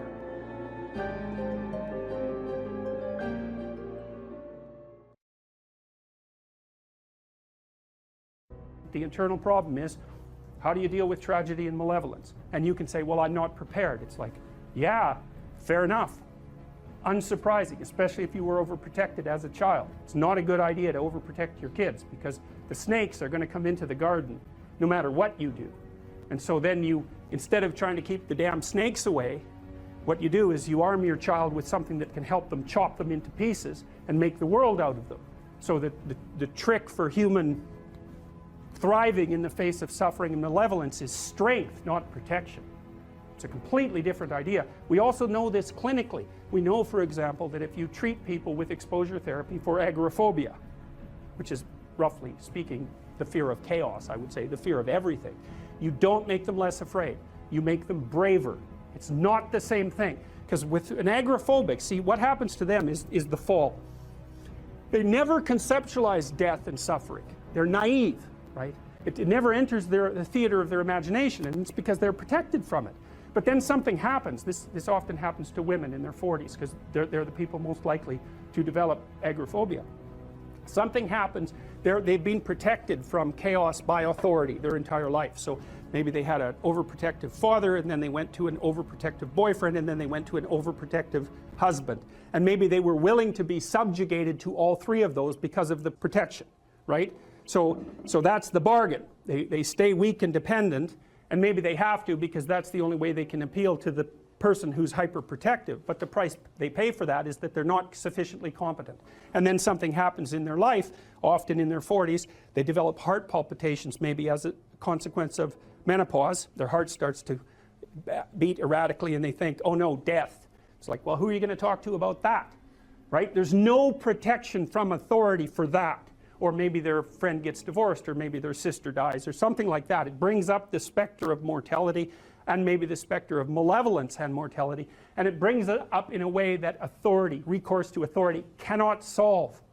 And so then they have panic attacks. What happens? They go out, they get afraid, they feel their heart beating, then they get afraid of their heart beating because they think, oh no, I'm going to die, and they think, oh no, I'm going to die, and I'm going to make a fool of myself while I'm doing it and attract a lot of attention. So the two big fears come up. Mortality and social judgment. And then they have a panic attack. It's like fight or flight's gone out of control. Very, very unpleasant. Then they start to avoid the places they've had a panic attack. Then they end up not being able to go anywhere. So then Tiamat has come back, right? A huge monster, a little victim. And so what do you do with them? Well, there's no saying, no, there's no Tiamat. That's done, right? Their naivety is over. They've had a direct contact with the threat of mortality and social judgment. They've met the terrible mother and they've met the terrible father. And there's no going back. There's no saying, oh, the world is safe. It's not safe. Not at all. It's not safe. The fact that you think it's safe means that you were living in an unconscious bubble that was sort of provided to you by your culture. It's a gift. And now that's been shattered. And so now what do you do? Well, the answer is you retreat until you're in your house and there's nowhere you can go. You're the ultimate frozen rabbit, right? And your life is hell because you can't function. The alternative is, let's take apart the things you're afraid of. Let's expose you to them, carefully and programmatically. And then you'll learn that you're actually tougher than you think. You never knew that. and maybe you didn't want to take on the responsibility because, you know, people play a role in their own demise, so to speak. When you had opportunity to go out and explore or withdraw because you were afraid, you chose to withdraw because you were afraid. So it's not only that you were overprotected often, it's that you were willing to take advantage of the fact that you were overprotected and run back there whenever you had the opportunity. You know, so maybe you're a kid in the playground, right, and you're having some trouble with other kids, and you know in the back of your mind, I should deal with this myself, but you go and tell your mom and get her to intervene.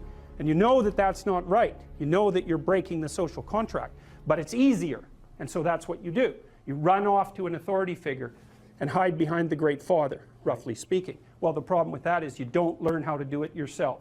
So then you have to relearn it painfully when you're 40. So then you take people out, you say, well, what are you afraid of? Rank it from 1 to 10. So 10 is, we'll make a list of 10 things you're afraid of. The thing you're least afraid of we'll call number 10. So we'll start with that. Okay, well, I'm afraid of elevators. Okay, well, let's look at a picture of an elevator. Let's have you imagine being in an elevator. Let's go out to an elevator and let you watch the terrible jaws of death open, because that's how you're responding to it symbolically, right? And you're going to do that at the closest proximity you can manage. You find out, you go do that, it works. You're nervous as hell, especially from an anticipatory perspective, shaking. You go out, you stop, you watch it happen, and you actually calm down. You do that 10 times and it no longer bothers you. Well, what you've learned that you didn't die, but more importantly than that, you've learned that you could withstand the threat of death. That's what you've learned. And then you move a little closer, and then you move a little closer, and then you move a little closer, and finally you're back in what's no longer the elevator from a symbolic perspective. It's a tomb, right? It's a place of enclosure and isolation. And you learn, turns out I can withstand that. And then you're much more together, much more confident. And that's often one of the things that often happens in situations like that. I've seen this multiple times, is that if you run someone through an exposure training process like that and toughen them up, they'll often start standing up to people around them in a way they never did before, because they wouldn't stand up for themselves before because they weren't willing to undermine the protection. See, if you're protecting me, I can't bother you because I can't afford to forsake your protection. So if I'm going to play that game, I'm going to hide behind you, then I can't challenge you. So that's no good, because that's sometimes why people, you see this with guys very frequently, they're still deathly afraid of their father's judgment when they're in their 30s or 40s. It's like, well, why? No, because they still want to believe that there's someone out there that knows. And so they're willing to accept the subjugation because it doesn't force them to challenge the idea that there's someone out there that knows. Because that's the advantage of having your father as a judge, right? Because he knows. Well, what if he doesn't? What if no one knows any better than you? Well, that's a rough thing. You don't, until you realize that, you're not an adult, right? That's really technically the point of realization of adulthood, is that no one actually knows what you should do more than you do. I mean, it's a horrible realization, because what the hell do you know? It's a terrible realization, and people will often pick slavery, permanent slavery, to the spirit of the Great Father, let's say, over that realization, and it's completely understandable. But the problem with it is that there's more to you than you think, and so if you continue to hide behind that figure, then you never have a chance to understand that there's more to you than you think, far more to you than you think. Maybe there's enough to you so that you can actually withstand the threat of mortality without collapsing. Maybe even withstand the threat of malevolence without collapsing. Who knows? It's certainly possible. And it's not an abstract question. It's exactly the sort of question that you address in the psychotherapeutic process. It's always the question that you address. And the answer is often in the affirmative, because people can get unbelievably tough. And you know that because people work in emergency wards in hospitals, right? Or they work in palliative care wards, or they work as mortuary assistants. I mean, these people have bloody rough jobs, you know, or they're on the front line of police investigation into, you know, heinous child abuse crimes, and so they're confronting malevolence on a regular basis. And, you know, those are very stressful jobs, but people do them. And some people do them without even being damaged by them, although that's a harder thing, because you can see horrible things, you know, things you'll never forget.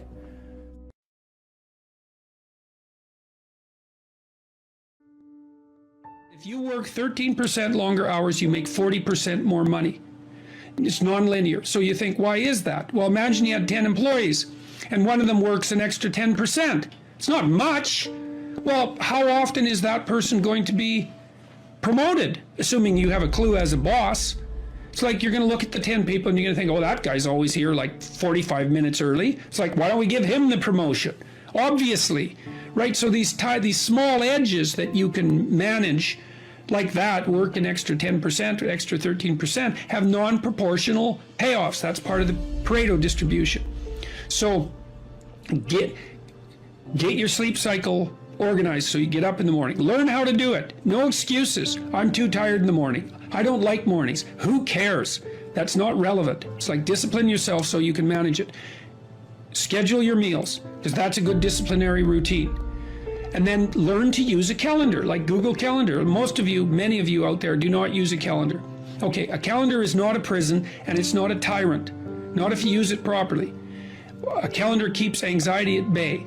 It makes sure that you do what you need to do, which is important because otherwise you fall behind. But if you use it properly, it also helps you plan what you want to do. So I could say, well, lay out your damn calendar and design the days you would like to have. That's what your calendar is for. So you can put in all sorts of things in there you want to do and that would be good for you. And that's a really good way to start being more industrious.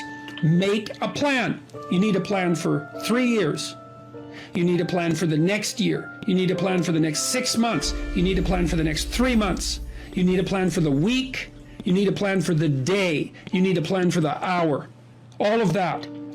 I make lists constantly of what I have to do. And they're like daily, weekly, monthly, yearly. Right now, I can't look out more than about 6 months, because my life is too complicated and chaotic. But you need a vision of who you could be, what character you could have. 3 to 5 years out, you can't go much farther than that because life is too unpredictable, I think, to make vision that's longer term than that subject to, there's too much chance associated with it to spend a lot of time on. Maybe you can stretch it to 5 years, and in rare cases, you can have a 10-year goal, but it has to be pretty low resolution. But you want plans at all those levels of resolution. You want to write the things down. And because what are you going to do? You're going to stumble around and get what you need? You're going to stumble around and be useful to other people? And it's useful to be useful to other people, They want to work with you then. They want to do things with you. They want to have you around. They trust you. They open up opportunities for you. And if you stumble around like you're blind, you're not going to get anywhere. And then you're going to suffer. And then you're going to be bitter. And then you're going to be cruel. So that's hell. That's a bad outcome. So unless you want that, don't aim for it. Or aim for the opposite, because that's how you get out of it. Make a plan, man. So when I was doing my clinical work, which I did a lot of career work with my clients, both at a beginner level, I would say, like really a beginner level, with people who had no employment whatsoever, no history of employment, who were undereducated and who lacked every skill you could possibly imagine. These were people who were really in dire straits, up to people who were operating at the top of their profession, but who could still strategize forward. And so, for example, let's say you're at a dead end in your job. Okay, so I don't find my work meaningful. All right, so that's a problem statement. It's like, well, why not? I find the work I do repetitive and boring and without spirit. I have a bad relationship or a neutral relationship with my boss who doesn't know who I am. I have problems with coworkers. All of that needs to be differentiated, right, and analyzed in detail. So we might say, for example, let's say you believe that you're undervalued at work, and maybe you are. What you need to do is you have something to say, and we would have to figure out what it is that you have to say. But it would be some variant of, I'm bringing more value to the table than I'm being compensated for, and that's demoralizing me. And it's also not good for you being my boss, because if I'm actually more valuable than is being recognized, then the fact that you're not valuing me properly means that I will become demoralized, I won't work properly, and you won't get the best out of me. So it's bad for both of us. And if your boss is in principle not amenable to such a discussion, then what you should seriously consider doing is finding another job. Okay, so let's say we're going to set you up for this. Okay, this isn't like next week's enterprise, man. This is your life. So the first thing I would ask is, well, do you have your resume or CV in order?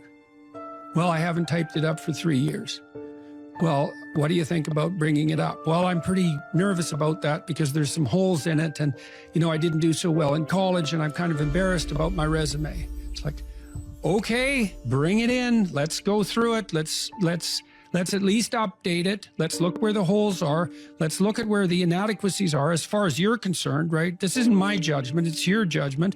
Let's walk through those judgments and see if they're warranted, because maybe you're just too guilty and ashamed and self-conscious and anxious and you're looking at your resume more critically than someone else would, and maybe there's some holes that you need to rectify. You know, you were 2 courses away from your BA and you dropped out or something like that. Well, maybe we need 6 months to address that. And at least, even if you can't be fully educated, you could be taking some courses online. And so when you went to a new job interview and they said, what about this hole? You'd say, well, I came to terms with that 6 months ago, and in an effort to rectify it, I'm taking the following courses, and here's my plan for completion. That's a really good answer. And anyone with any sense who's interviewing will accept that as an indication that although you're not perfect, and who is, that you have a good plan and that you've thought it through. Like, that's the kind of answer that in all likelihood will cement your candidacy for the position. Okay, so now you're going to go to your boss. Well, you have to have your CV and your resume in order, and you have to be able to stand on it solidly, and which at least means that you're prepared to address the inadequacies in a credible, realistic, believable, and truthful manner. All right, now what you do is apply for like 10 jobs. You don't have to take them, but maybe you have to go to an interview or 2 or 3 or 4, and maybe there's a bunch of opportunities out there for you that you didn't even know about. And maybe someone offers you a job. And so now you can go to your boss and say, here's the situation I'm in here at work. Here's my evaluation of the problems in relationship to me. Here's what I could do for you if you gave me a 40% raise and the opportunity to progress, but I'd like to see a plan for that. And I've been looking for other opportunities before conducting this discussion, and I have some.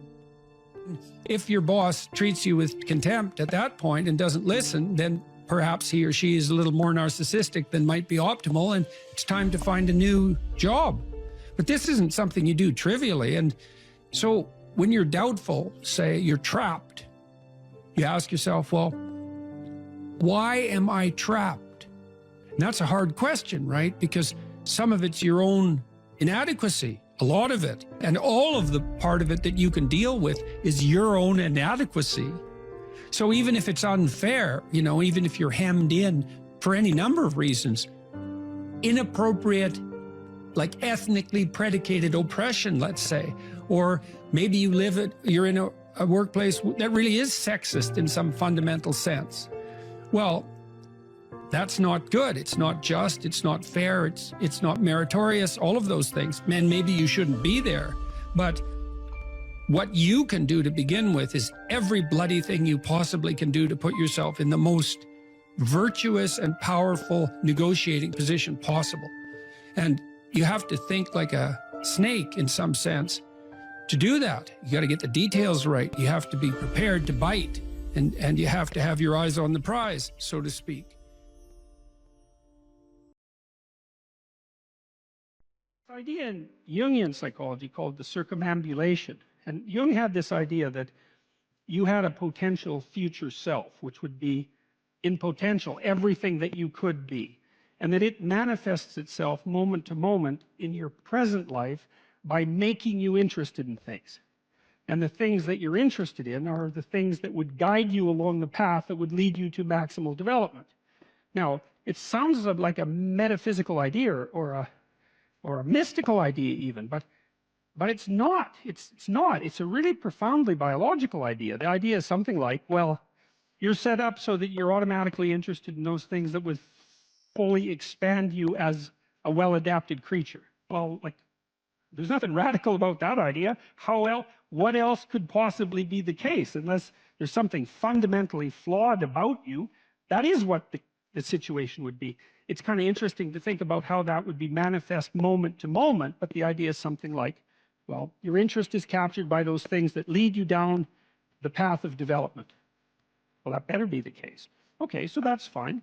And so there's some utility in pursuing those things that you're interested in. That's the call to adventure, let's say. So, and the call to adventure takes you all sorts of places. Now, the problem with the call to adventure is, like, what the hell do you know? You might be interested in things that are kind of warped and bent. And often it's the case that when new parts of people manifest themselves and grip their interests, say, they do it very badly and shoddily. And so you stumble around like an idiot when you try to do something new.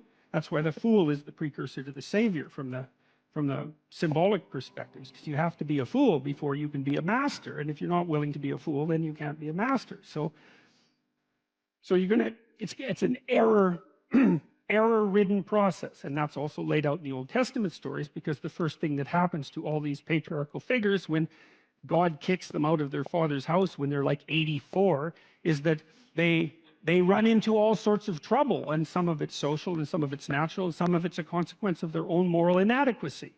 So they're fools. But the thing that's so interesting is that despite the fact that they're fools, they're still supposed to go on the adventure, and that they're capable of learning enough as a consequence of moving forward on the adventure so that they straighten themselves out across time.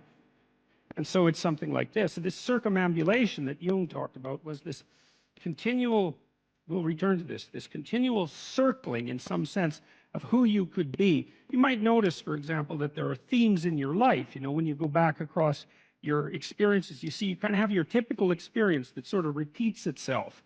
And there might be variation on it, like a musical theme, but it's like you're circling yourself and getting closer to yourself as you move across time. Imagine that something glimmers before you. It's an interest that's dawning, and you decide, well, first of all, you're paralyzed. You think, well, how do I know if I should pursue that? It's probably a stupid idea. And the proper response to that is, you're right, it probably is a stupid idea, because almost all ideas are stupid. And so the probability that as you move forward on your adventure that you're going to get it right the first time is zero. It's just not going to happen. And so then you might think, well, maybe I'll just wait around until I get the right idea, and which people do, right? So they're like 40-year-old, 13-year-olds, which is not a good idea. And so they wait around until it's waiting for Godot, until they finally got it right. But the problem is you're too stupid to know when you've got it right. So waiting around isn't going to help, because even if the perfect opportunity manifested itself to you in your incomplete form, the probability that you would recognize it as the perfect opportunity is zero. You might even think it's the worst possible idea that you've ever heard of anywhere. Highly likely, highly likely. So you have, there's, Nietzsche called that a will to stupidity, which I really liked. So, because he thought of stupidity as being, you know, you have to take it into account fundamentally and work with it. And so you can take these tentative steps on your pathway to destiny, and you can assume that you're going to do it badly. And that's really useful, because you don't have to beat yourself up. It's pretty easy to do it badly. But the thing is, it's way better to do it badly than not to do it at all. We were sitting in the first row of the plane, and do you remember the guy was a young black man, sort of ran onto the plane. He was wearing a yellow vest. He was a worker working the bridge or something. And he came up to you and he said, I'm not supposed to be on the plane right now. I'm not supposed to say anything, but you helped me turn my life around. I got this job because of you. And what I remember more than anything else is he had this huge smile on his face. But it wasn't because you told him to go out there and be happy. It was because you told him to go out there and fix some stuff. And I think that's exactly what you're talking about right now. Those experiences are so life-sustaining. It's so remarkable to have that happen, and that's something I've been immensely privileged to constantly experience, although there's also something about it that's extremely painful. You know, the magnitude of that joy is sort of proportional to the obstacles it had to overcome while it was attempting to manifest itself. You know, and one of the things I'm sure you saw on the tour, and I don't know how this affected you, was the depth of hunger for encouragement that exists everywhere, as far as I can tell. And everyone wants to be appreciated when they bring their best to the table. That's why the current assault on merit is so unbelievably brutal, because it will deny everyone the right to be appreciated for being their best. And, well, you might ask, well, when does the best become your enemy? And that's easy. It's when you flee from it. Well, I don't know what to do. It's like, that's okay. Nobody does. Go do something. Do the best thing that you can think of. Put the best plan you have into practice. It's not going to be perfect, and it will change along the way, but it will change partly because you become disciplined pursuing the path. And as you become disciplined, you become wiser. And as you become wiser, you become able to formulate better and better plans.